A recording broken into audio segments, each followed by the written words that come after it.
One of the reasons why the prison industrial complex has expanded as it has is because we have learned how to forget about prisons, even if they're in our own neighborhoods, even if we have relatives and friends in prison.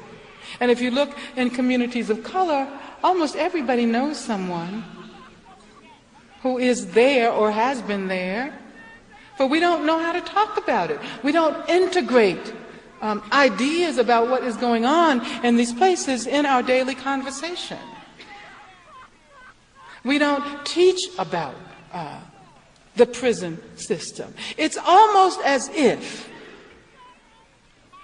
what this society does, first of all, is gets rid of the people who have the problems, people who have drug problems, rather than recognizing that they are hurting themselves and they need some help.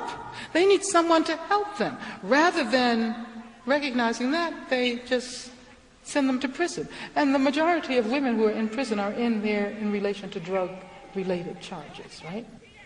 And non-violent drug-related charges. So the idea is just send them to prison, throw them away, get rid of them. And if you get rid of them, then we don't have to think about them. And if we don't have to think about them, then we don't have to think about the problems that they have.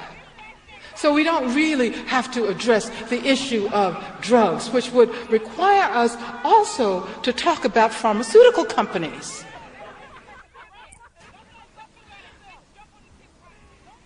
So I guess what I want to suggest that we all do is figure out ways of making these issues visible.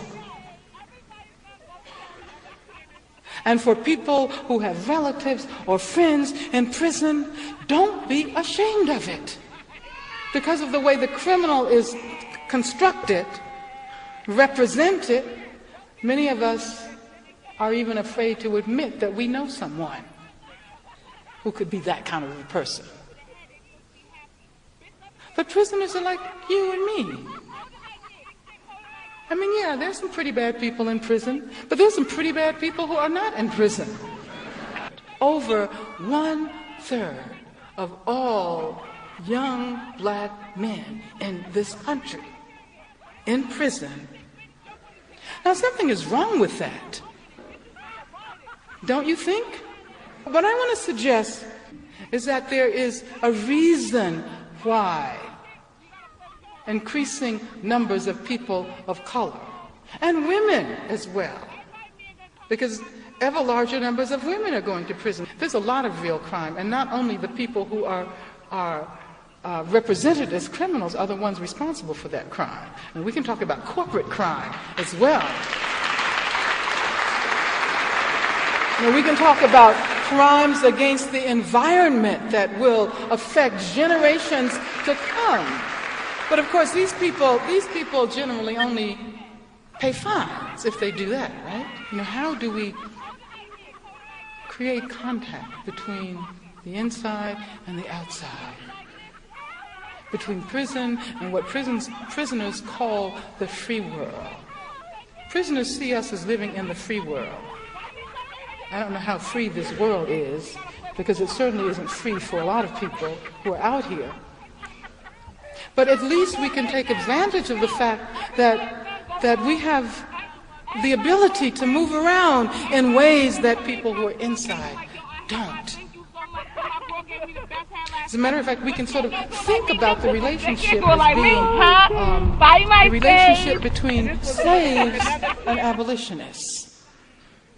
Because as a matter of fact, the prison system contains obvious vestiges of slavery. Right? The 13th Amendment abolished slavery for all except those who are being punished for committing a crime. So in a lot of ways, what we see in the penitentiary system in this country is the continuation of the system of slavery. And that is why many of us suggest that what we need during this period is a late 20th century abolitionist movement, as there was a 19th century abolitionist movement. The question is creating some new institutions, institutions that really will speak to the problems that people have who go to prison. Rather than this prison system which continues to reproduce the problems, for which people are sent to prison. One set of institutions consists of educational institutions. It costs much more to send someone to prison than it does to college or university. And many of those people who are now in prison would do well in an institution like this, would do better than a lot of the existing students. Think about prisoners as human beings who have a right to participate in the efforts that perhaps will lead to change. So I want to suggest the possibility of classes. I used to teach a class on incarcerated women at San Francisco State University. And I took a number of the students from San Francisco State into the San Francisco County Jail, because I taught a class at the San Francisco County Jail as well. And one would think that, okay, perhaps the students should teach the prisoners, but I decided to reverse it.